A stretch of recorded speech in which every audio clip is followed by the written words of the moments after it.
Stay tuned for today's Antidote, brought to you by the Renegade Success Network. Today's Antidote features a healthy dose of thought-provoking insights and information for business owners, entrepreneurs, leaders, and nonprofit professionals. Each day since March of 2020, this program has offered that one thing to help you continue on your own unique pathway to success. And now, Renegades, we bring you Bob Graham and Tom Brush.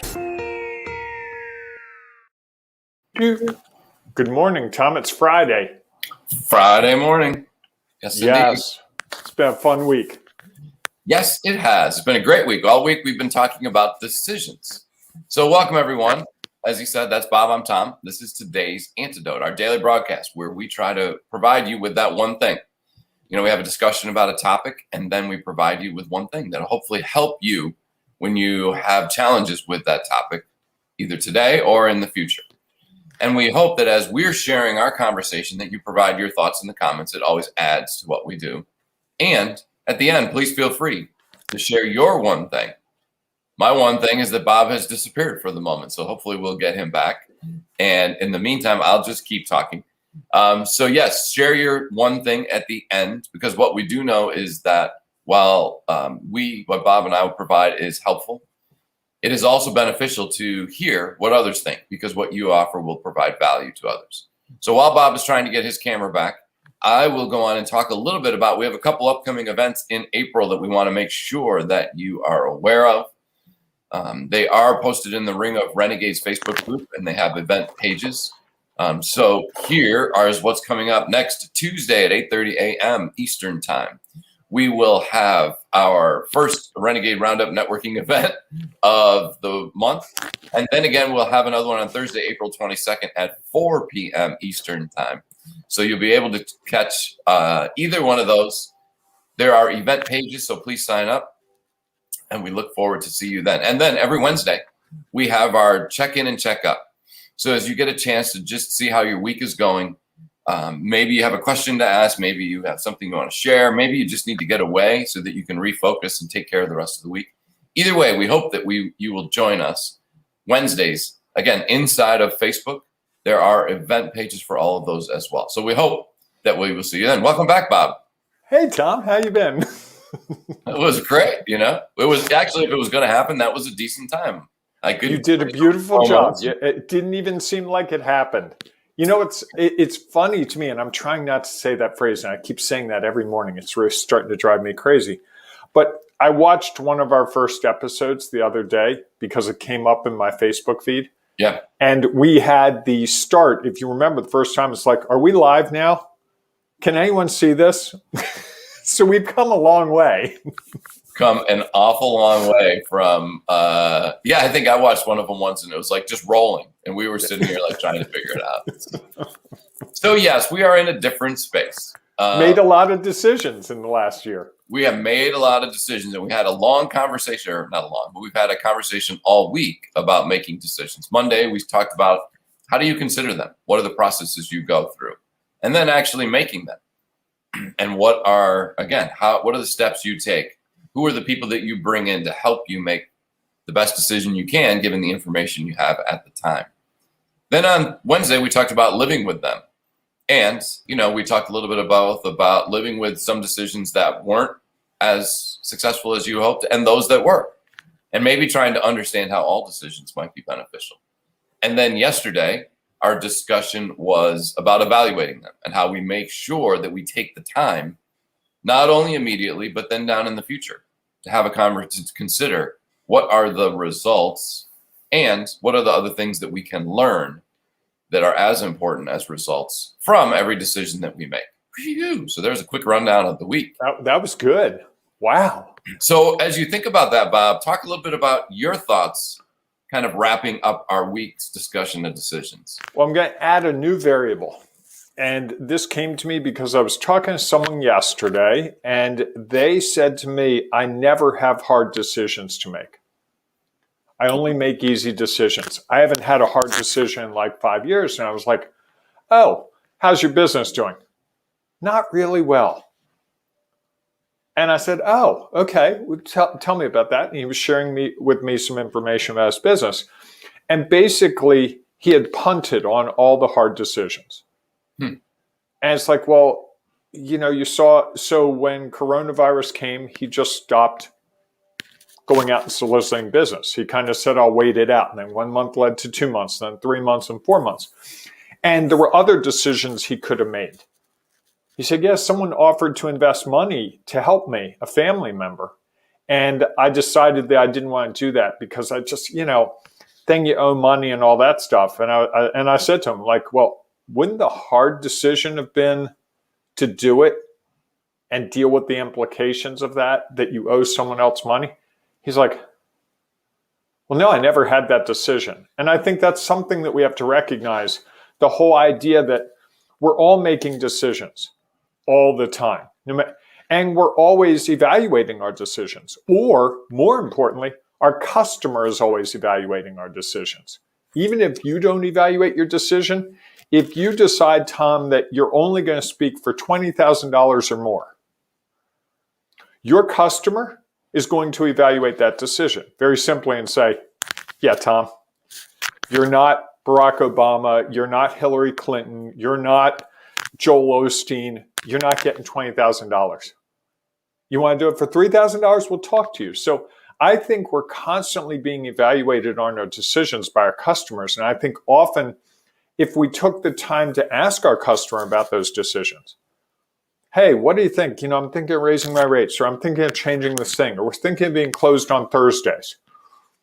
See what they think and bring that into the decision-making process.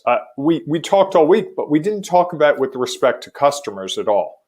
Mm-hmm. And I think there's a part of this decision-making that, I can make all kinds of decisions that are great for me, but if they're not good for my customer, we've lost. Sure. Well, I think that's one of the things that we talked about, in evaluating them or in even making them is who else do you bring in to have that conversation with?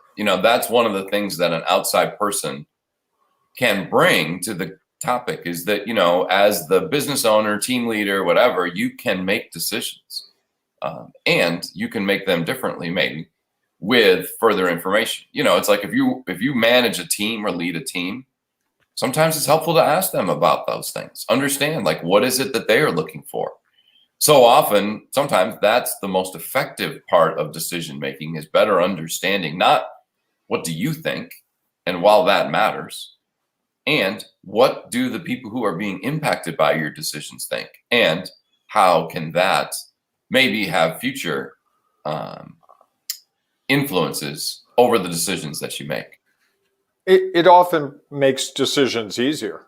I've run some focus groups where companies are looking at how to do certain things. And it's amazing. You go into that and they're like, we're not sure how we want to proceed. But after you have 10 or 15 people that are your target customers talk about it and give you their thought, like, I really don't like the color of that logo. It's too green and it makes me think of the environment. And you're like, I never even thought of the environment. Mm-hmm. And, and often you get people, when you do the focus groups afterwards, you do the debrief and the people are like, I can't believe they said this. I can't believe they said this. And they go through that for like 10 minutes. And then someone goes, I kind of think they were giving us good information. And then the discussion shifts to what did we discover from them that we can use to make this better? And once you get that shift, that's when opportunities arise, because I've never been in a focus group situation where the customers didn't give us more than we could have imagined. I mean, they basically put the breadcrumbs out and said, go this way. If you want to help me, this is the path you need to take. And you and I have seen this with what we're doing together. Sure. At times, it's absolutely clear what the next step is.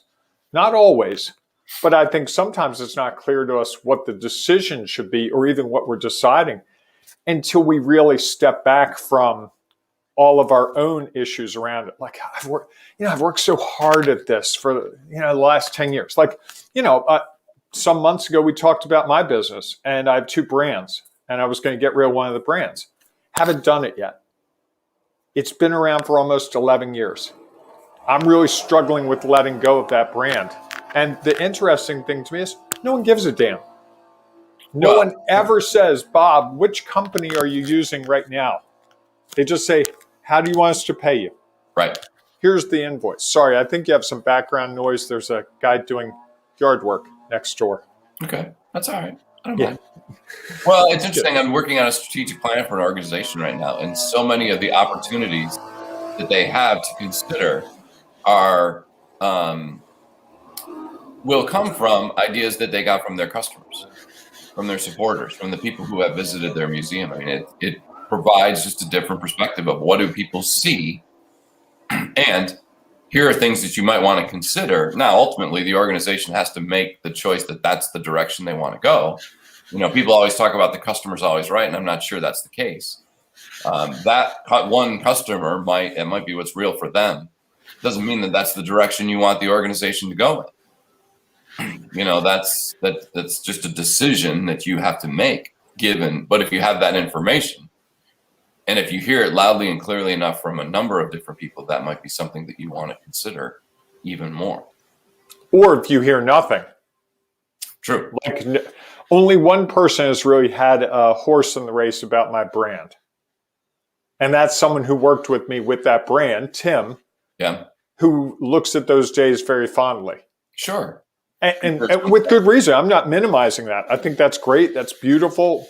But it's when you consider the perspectives, I think what often happens, Tom, and we talked about this week, and this is the thing that I really want to go back to, is so often we avoid making decisions and let the decision make itself for us without the active role of, I'm running a business, I'm running a team, I need to make this decision. Yeah, and I think that's, it's funny, that kind of ties into what I was thinking about for the week, is that so often I think that happens because we're afraid of the results. And we don't want to make a wrong decision. We want to make sure that we make a quote unquote right decision. And I think what's interesting to me is, I was thinking about this, as you know, and others know, I do some officiating on the side. What? Yeah, I know. Sorry. Something else other than this stuff. And wow. And what I've learned is that where I learn the most is on decisions that I make that some would deem incorrect. I applied a rule wrong. I misadministered a foul, whatever the case might be. And what I have found is that I never forget that. Mm-hmm. Like if I walk away and I'm like, yeah, I don't know that I did that right. And I go back and look, or I ask someone and they say, yes, this is the way it should have been done. I'm like, okay, great. Now I better understand that this is based on the rules that we have, this is the correct application of what's supposed to happen. And what I have found is that I never forget that, because I clearly remember that this stuck in my head and I wasn't exactly sure, or I found out that I wasn't doing it correctly. And now I was never going to forget that. I was always going to remember that this is one of the things. And so I think even though we're so afraid of bad, quote unquote, bad decisions, I just want them to be we just need to make a decision. Yeah. And what do we take away from it? Don't judge it as good or bad, right or wrong, positive or negative. It's just a decision that you make. And the key piece is, what do you take away from it that you can use later? And what I would argue is that each and every one of us are where we are because of all the decisions we are made. And because of that, we are also uniquely prepared to make whatever the next decision is that we have to make. And so if we just treat them as a decision, I just need to make a choice and then move forward and figure out, okay, based on that, how do I let go of any emotion tied to that decision? I can have the emotion. I can be frustrated, upset, mad, happy, sad, glad, ecstatic, whatever it might be. Okay.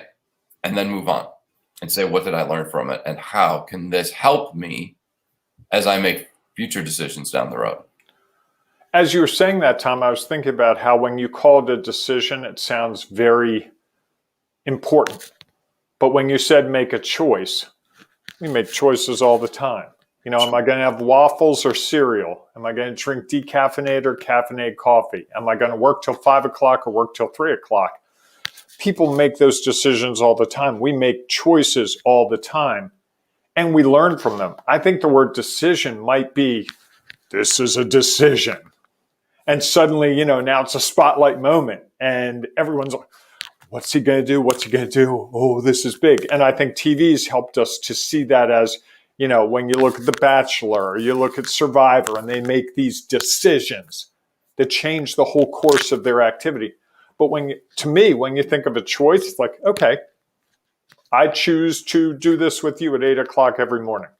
It's not a decision. I didn't get it. Decision makes it final in my mind. Whereas choice is, you might be able to shift it. And if you learn something from it, we decide next week that, you know, this isn't working for us anymore.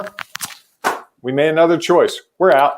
Sure. And that's just your perspective, right? That's the way you see those and you in your head define. Correct. Those two words. Doesn't mean that everybody, you know, it's just. Oh, no, I'm not saying. I just thought someone might like that nuance to make it like, oh, I'm not making a decision today. I have a choice to make. If that's comforting to someone, great, because ultimately our whole course of this week has been, hey, you need to make decisions. To find what you're looking for, to carve your own unique pathway to success, you've got to make decisions. Because if you let the world make decisions for you, you're reacting, not acting. Yeah, and then you're not in control of then you are not truly creating your own unique pathway. You're just following. So you're not a renegade then. Yeah, or at least you're not having a renegade moment. That is for certain. You know, we had a new Renegade member, a new Renegade Success Network member who got a copy of my book, because we send a copy of the book to everyone who joins. And he said he's read part of it. And he's like, I got to tell you, I'm a renegade. And I was like, yes. And it's because the words in the book resonated with him.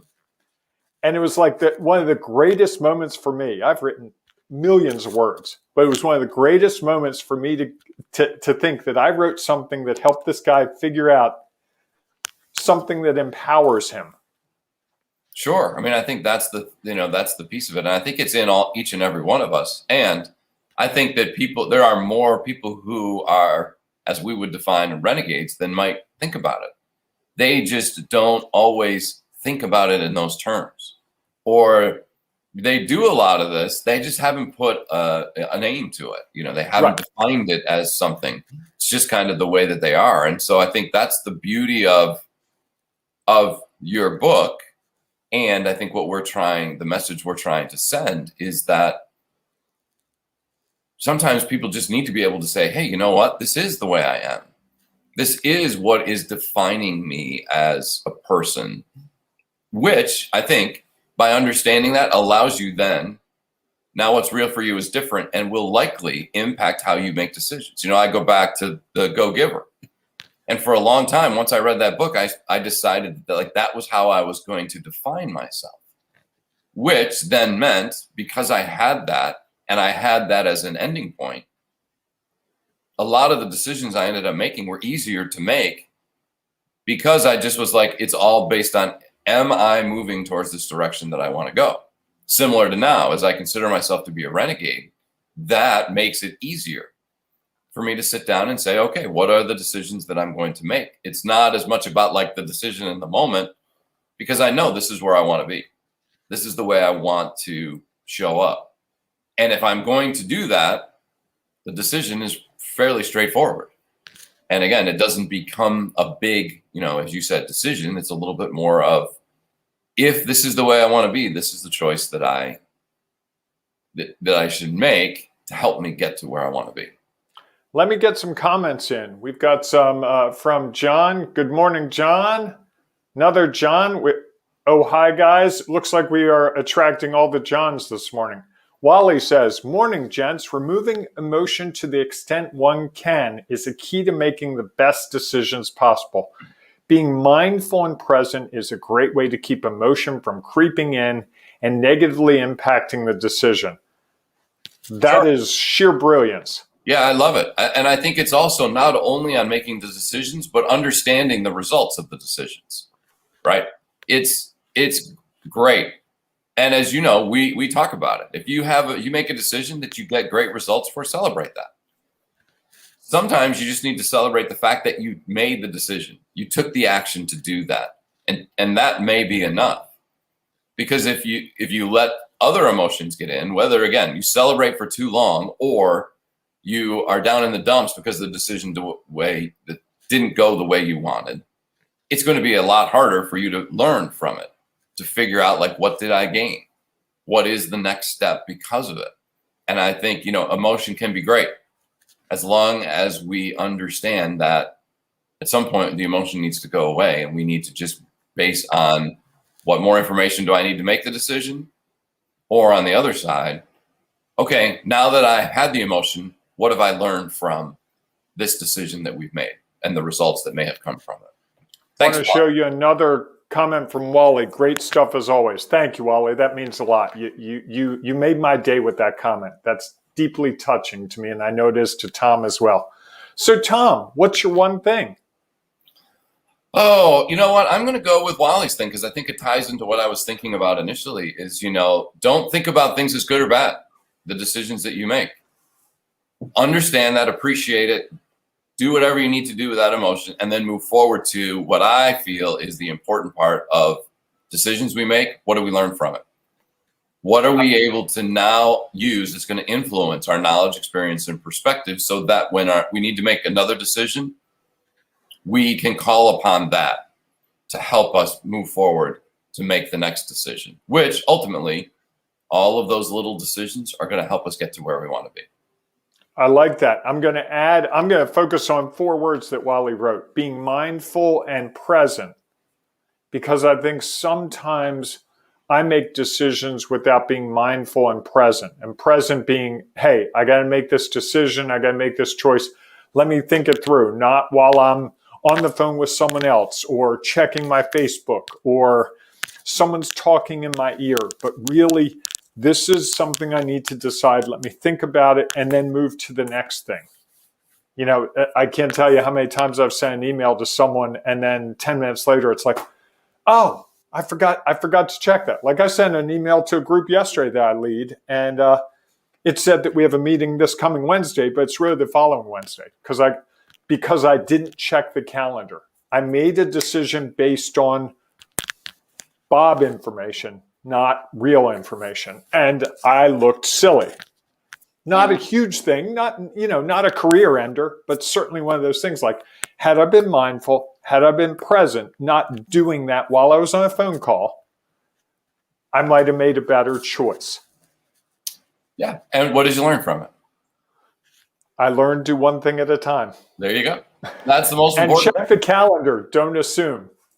Well, that's the piece you learn. And I think that's sometimes we get those results that are a reminder of things that we already know. Like, oh yeah, I know I shouldn't be doing this. Yep. Why did I do that?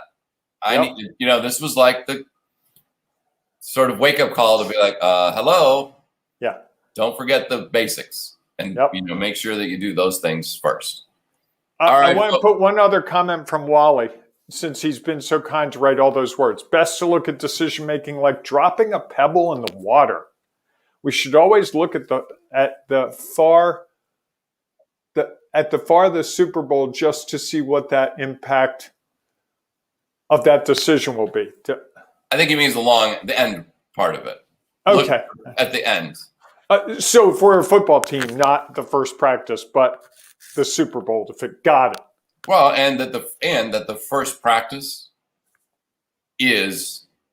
could be. I mean, there are probably other decisions made before that happen. That is the ripple effect that will hopefully get you to where you want to get. So you mean because the Orioles were 3-0 to start the season, they're going to win the World Series? No, because then they went 1 for 3 or 1 of 3. Indeed. It is the start, right? Yeah, there's a long way to go, and I think that's the same thing for all of us. If we look at we could look at our week, we could look at our month, quarter, year, day. Career. Yeah. How many decisions do you make in a day? Really? Yeah. And a lot. And each decision will have an impact on how you feel about the day and what you have learned, most importantly. And so I think that those are the things that again, I'd like to take away is like, don't think that this one decision is the end all be all. It's just one piece of the puzzle. It's the first rock dropped in that creates the ripple effect. It's the next step. It's the first game of a 165 game season, or whatever they play in baseball. So hopefully our conversation this week has helped you figure out and think about differently how to make decisions. Not hopefully, Tom. We know the discussion this week has helped you to think more about decisions and how to make decisions more not decisively, more actively, and more so that you can learn from them. Okay. See how I did that? We've got to be positive, not hopefully. We're doing it, man. Okay. So this week you have learned a lot about decisions. Yes. Have some sort of impact on what is real for you. Again, we would love to hear your thoughts about decision making. If you want to share that in the comments of this or inside of our Ring of Renegades Facebook group, where we have conversations about this all the time.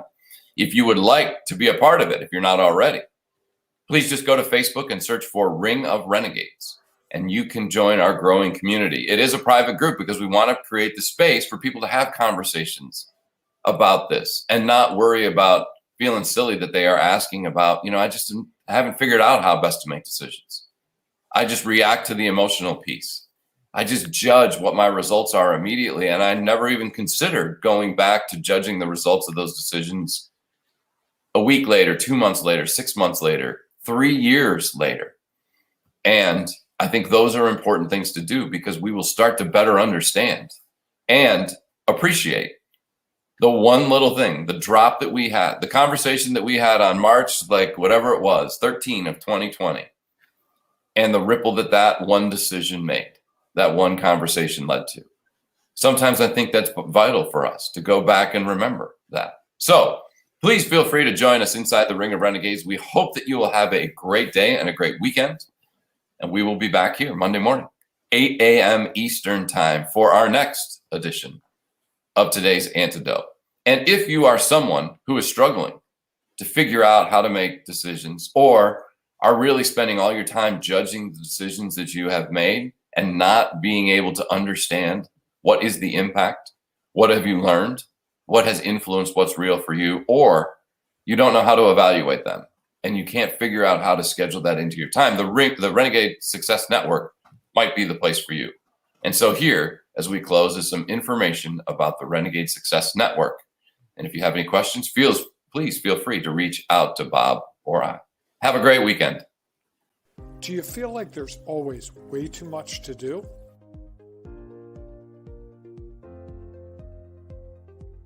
Do you have to delegate to yourself or someone who just doesn't care as much as you do?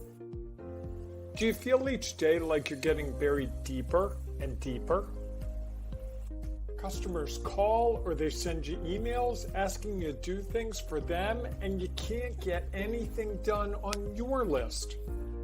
A constant sea of new things comes at you, one after another, all day long. If it isn't your work or your employees' work or a customer's work, it's family. It can be children, it can be school, it can be parents, it can be anything that could go wrong outside of work. When we built the Renegade Success Network, we were thinking of people just like you who are overwhelmed and don't know how to take the next step. We have tips, tricks, and strategies to help you establish the control you crave. Just go to renegadesuccessnetwork.com.